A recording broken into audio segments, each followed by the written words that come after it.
నరేంద్ర మోడీ ప్రభుత్వం పార్లమెంట్లో మహిళలకు 33% రిజర్వేషన్లు కల్పించేందుకు ప్రవేశపెట్టిన మహిళా బిల్లుకు వైసీపీ నంద్యాల జిల్లా మహిళా నేతలు మద్దతు తెలిపారు. ఈ సందర్భంగా వారు హర్షం వ్యక్తం చేస్తూ స్థానిక వైసీపీ కార్యాలయంలో రాష్ట్ర మహిళా విభాగం కార్యదర్శి డాక్టర్ శశికళారెడ్డి, రాష్ట్ర మాజీ దృశ్యకళల డైరెక్టర్ సునీత అమృతరాజ్, నంద్యాల అసెంబ్లీ అధ్యక్షురాలు హుసేనమ్మ, మాజీ కౌన్సిలర్ కన్నమ్మ మీడియా సమావేశం నిర్వహించి తమ సంతోషాన్ని వ్యక్తం చేశారు. ఈ కార్యక్రమంలో మాజీ కౌన్సిలర్ కన్నమ్మ తదితరులు పాల్గొన్నారు.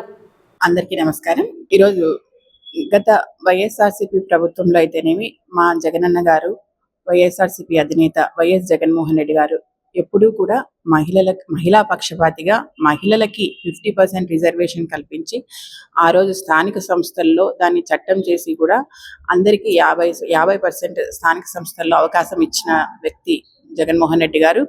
కాబట్టి ఈరోజు ఈ చట్టసభల్లో 33% రిజర్వేషన్ అమలుకి ఈరోజు కేంద్ర ప్రభుత్వం ప్రధాని నరేంద్ర మోడీ గారి నేతృత్వంలో ఈరోజు పార్లమెంట్లో బిల్లు ప్రవేశపెట్టిన సందర్భంగా మేమందరం కూడా దీన్ని అభినందిస్తున్నాము. వైఎస్ఆర్సీపీ పార్టీ ఈ 33% మహిళా రిజర్వేషన్ బిల్లుకు మద్దతు తెలుపుతోంది. మనకు తెలుసు, జగన్ గారి హయాంలో ఆ రోజు చూస్తే క్యాబినెట్ హోదా నుంచి నామినేటెడ్ పదవుల వరకు కూడా 50% రిజర్వేషన్ ని అమలు చేసిన వ్యక్తి జగన్మోహన్ రెడ్డి గారు. ఆ రోజు క్యాబినెట్ మంత్రులుగా అయితేనేమి, డిప్యూటీ సీఎం గా కూడా ఒక మహిళలకు అవకాశం ఇచ్చారు. ఇంపార్టెంట్ శాఖలైన వైద్య ఆరోగ్య శాఖ అయితేనేమి, హోం శాఖ అయితేనేమి, అదేవిధంగా టూరిజం శాఖ అయితేనేమి, స్త్రీ శిశు సంక్షేమ శాఖ అయితేనేమి, వీటన్నింటిలో కూడా మహిళలకు అవకాశం ఇచ్చారు. డిప్యూటీ సీఎం గా ఆ రోజు పుష్ప శ్రీవాణి గారిని ఇచ్చారు. అదేవిధంగా ఒక దళిత మహిళలను 2 సార్లు హోమ్ మినిస్టర్ గా అవకాశం ఇచ్చిన వ్యక్తి జగన్మోహన్ రెడ్డి గారు. అదేవిధంగా శాసన మండలికి డిప్యూటీ చైర్పర్సన్ గా ఒక ముస్లిం మహిళని ప్రతిపాదించారు. ఒక ముస్లిం మహిళను నామినేట్ చేశారు. అది ఆంధ్రప్రదేశ్ చరిత్రలోనే మొట్టమొదటిసారి అని మేము చెప్పొచ్చు.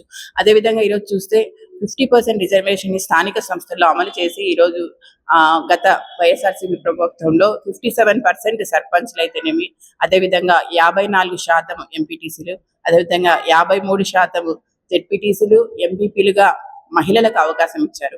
అంటే చట్టం చేసి ప్రతి ఒక్కరు కూడా వాళ్ళ పరిపాలనలో భాగంగా చేసి, పరిపాలనని మహిళలు కూడా అందులో భాగంగా చేసి వారు రాజకీయంగా వాళ్ళు పాలు పంచుకునే విధంగా చేసిన వ్యక్తి జగన్మోహన్ రెడ్డి గారు. అదేవిధంగా స్థానిక సంస్థల్లో భాగంగా మనం చూస్తే మనకి 13 జిల్లా పరిషత్ చైర్మన్లు ఉంటే దాంట్లో 7 జిల్లా పరిషత్ చైర్మన్లు మహిళలకే ఇచ్చారు. అదేవిధంగా 26 జిల్లా పరిషత్ వైస్ చైర్మన్లు ఉంటే దాంట్లో 15 మంది మహిళలకు అవకాశం ఇచ్చారు. అదేవిధంగా మనం చూస్తే 671 కార్పొరేటర్స్ ఉంటే దాంట్లో 361 మంది మహిళలకే ఇవ్వడం గమనార్హం. అదేవిధంగా మనం చూస్తే రాష్ట్రంలో 12 మంది మేయర్స్ కి మహిళలకు అవకాశం ఇచ్చారు. అదేవిధంగా 24 మంది డిప్యూటీ మేయర్స్ కూడా మహిళలకు అవకాశం ఇచ్చారు. మనకు గత వైఎస్ఆర్సీపీ ప్రభుత్వంలో మున్సిపాలిటీలో 75 మున్సిపాలిటీల్లో 73 మున్సిపాలిటీలు మనం కైవసం చేసుకున్నాం.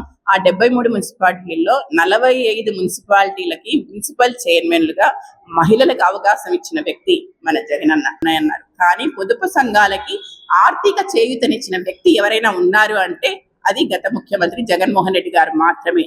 ఎందుకంటే వాళ్ళకి పొదుపు సంఘాలకి రుణమాఫీ చేయడమే కాకుండా 0 వడ్డీకి కూడా వాళ్ళకి రుణాలు ఇచ్చి వారిని ఆర్థికంగా ఆదుకున్న వ్యక్తి జగన్మోహన్ రెడ్డి గారు. ఇలాంటివన్నీ ఆకృతాలు ఎక్కడ జరుగుతున్నాయి? ఈ రోజు మద్యం ఏరులై పారి ఎన్నో అఘాయిత్యాలకు ఈ రోజు పాల్పడుతున్నారు. ఈ ప్రభుత్వంలో మీరు అవగాహన లేకుండా మాట్లాడొద్దని నేను కోరుకుంటున్నాను. అందరికీ నమస్కారం. ఈ రోజు పార్లమెంట్ లో పెట్టిన 33% మహిళా బిల్లును మన వైసీపీ పార్టీ తరఫున జగన్మోహన్ రెడ్డి గారు అందరి మహిళలందరి తరఫున కూడా మేము అందరము మద్దతు తెలుపుతున్నాము.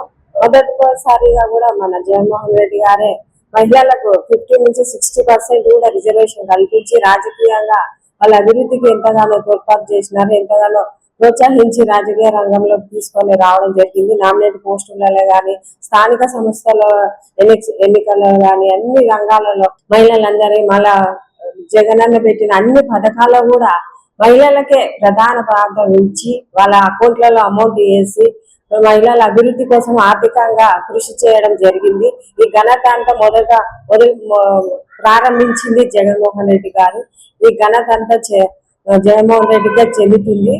ఈ బిల్లును ఆమోదించినందుకు మేమందరం ఎంతగానో సంతోషిస్తున్నాము.